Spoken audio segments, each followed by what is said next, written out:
Hello guys, Omni here. I don't know if you're going to call this a review, a reaction. I just had to film this right after watching Battle at Big Rock. This is a short film written and directed by Colin Trevorrow, set in the world of Jurassic World, the Jurassic Park series.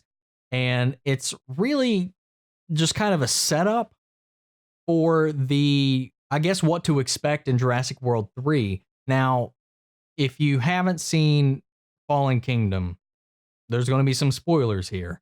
So tune out if you haven't. Come back once you've seen it if you want to hear my opinions or thoughts on this at all. But going forward, there's probably going to be some things I'm going to talk about. Definitely going to be some things to talk about that spoil the ending of that film.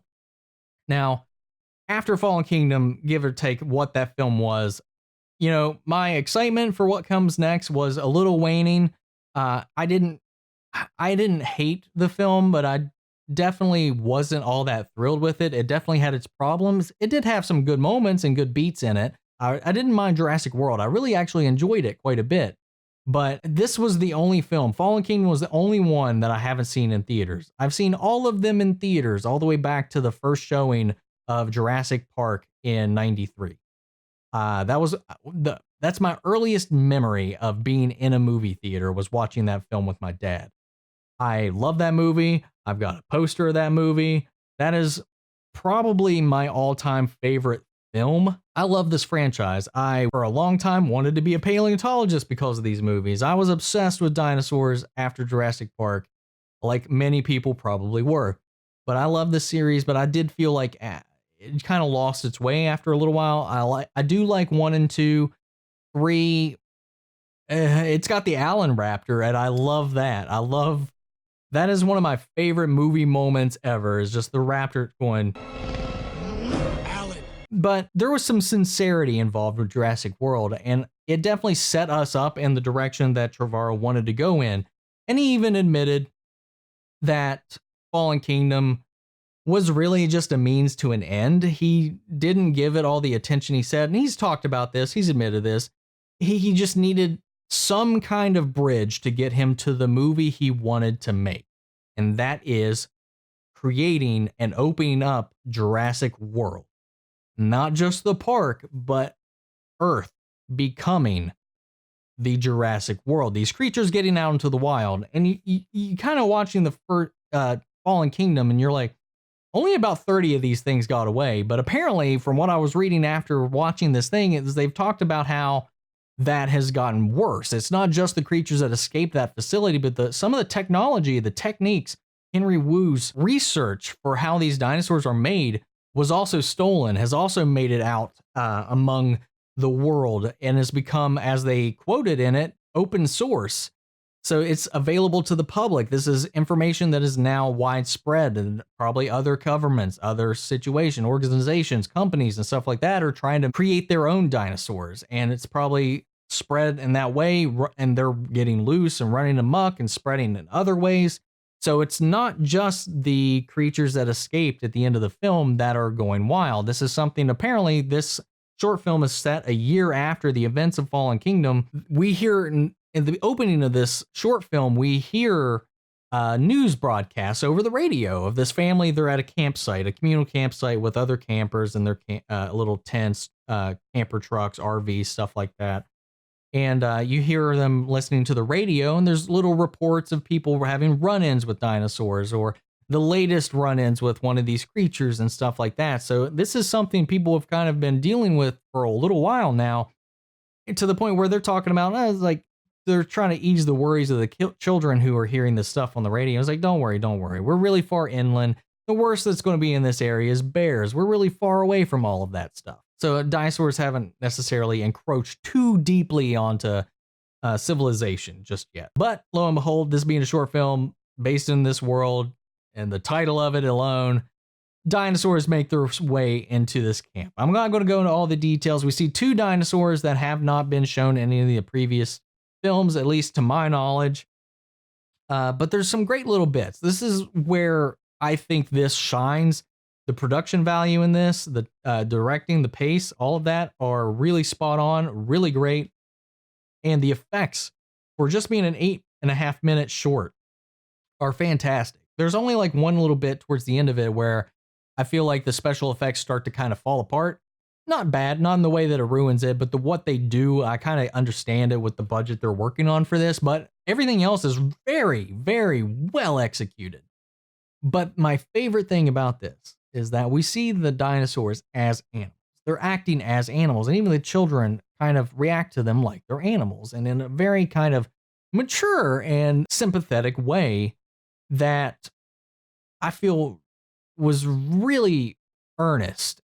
And I like that whole dynamic. And then when things go awry, as they do in these films and these types of scenarios, there was real tension. It wasn't a monster movie. It wasn't a serial killer in the house trying to find you kind of thing like Fallen Kingdom was. It really kind of felt like it harkened back to the dread that was all consuming, I think, in some ways, and definitely the very first film, even bits of Lost World. You really felt the tension.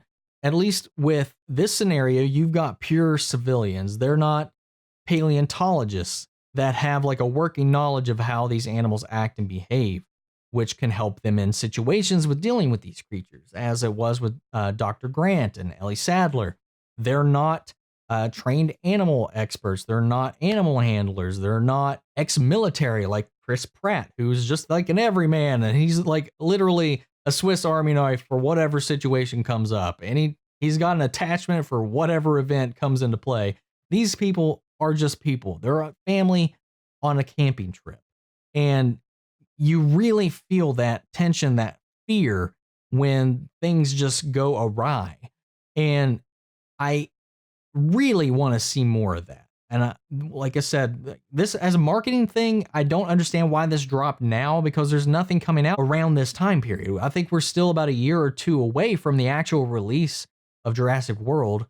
And Camp Cretaceous is the only other Jurassic property thing that I know of. And I don't think there's a release date for that either, at least not that I've heard of.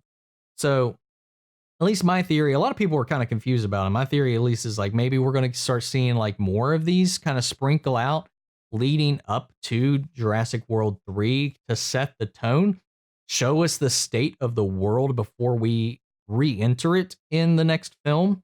I would love to see more of these shorts. This was really enjoyable. And there's some teases at the end of it. There's post-credit scenes of like found home video footage, found footage kind of things of people's encounters with more creatures and stuff like that, setting up more and more the dinosaurs are encroaching in on our world, that this is becoming the Jurassic world that we will be living in. I want to see how that goes down. I would love to see more people that are not equipped to deal with these kinds of situations have to be forced into surviving or like seeing these and witnessing these creatures. People that have literally are not able to fight back or struggle. So there's some real tension, real drama, real dread, and just suspense in the situations that I feel like hasn't been present since the first film. I would like to see more of that. Of course, we're going to see returning characters, Chris Pratt, Bryce Dallas Howard. There's talks of the original cast coming back for the new film, but I really hope there's quite a bit of a focus on the general public and how they're interacting and dealing with these situations, these creatures encroaching on their territory. Now, with this going even farther, one thing that I would really love to see is kind of in the way that Walking Dead did it. Like, you know, when we enter into Walking Dead, we're in a post-apocalyptic world and a zombie apocalypse, but none of these, aside from Rick and a very few people who have real kind of combat experience, these are just average, everyday people. Glenn, one of the most important ones, was just a pizza delivery guy, and he became such a key player in it. And I would love to see something like that develop around a core group of characters who have learned to live in this world. And I would like them to, like, if this goes beyond the third film, I would honestly, if they're going to jump the shark this much, I would love to see them go full bore, make a fourth one where we're in the dino apocalypse. We are living in like a Last of Us scenario where the wilds, nature has taken back our human structures, and rather than parasitic, infected zombie people, there's just dinosaurs living around. We're living in tandem with it in a very kind of Turok kind of way, a symbiotic relationship where nature, dinosaurs, all that have taken back to the planet, and now we are forced to survive alongside them, against them, on our own, against nature itself. That would be a way to go with this. I don't think it's going to go that far. It'll probably at least thematically end with the third film, but I don't know. That's just my thoughts and theories on that. I don't think it'll go that far. I don't think we're going to see a dino apocalypse. I definitely see them ending this in a way where there's some kind of a balance of humankind and these animals and incorporating them, or they're just going to kill them all off. I don't know how this is going to end. I don't know how they're going to conclude this setup, but it's got me intrigued and interested to where Fallen Kingdom didn't really have me overwhelmed to see where they go from here. But this short does. I want to see more of this. As much as I want to see Dr. Grant back, as much as I want to see Ian Malcolm do something, or Ellie Sadler make an appearance, or returning to Bryce Dallas Howard and Chris Pratt, I would like to see more of these everybody's, these more everymans, these more people like us being thrown into these situations. I think there's a lot more tension, a lot more horror, and a lot more immersion. There's more immersion in it when it's where we can kind of put ourselves in there, project ourselves into those situations. But that's about all I can say as far as this goes. I really enjoyed this short. I'm going to have a link to it down in the description. Go check it out for yourself if you haven't already. Let me know what you thought in the comments down below. Let's carry on the conversation after the video. Are you looking forward to the new movie? Did you enjoy this? Would you like to see more shorts kind of centered around this and kind of different areas of the world or anything like that? Let me know your thoughts, feelings, and ideas down in the comments. And if you like this video, make sure to support the channel by liking, commenting, and subscribing. If you didn't like it, let me know in the comments what you didn't like, or if you disagreed with me, let me know what you guys thought. Even if it's a different opinion than mine, share it down there and we'll have a conversation. But that is it for tonight, guys. Thank you all for tuning in. I will catch you guys in the next video. Take care, everybody.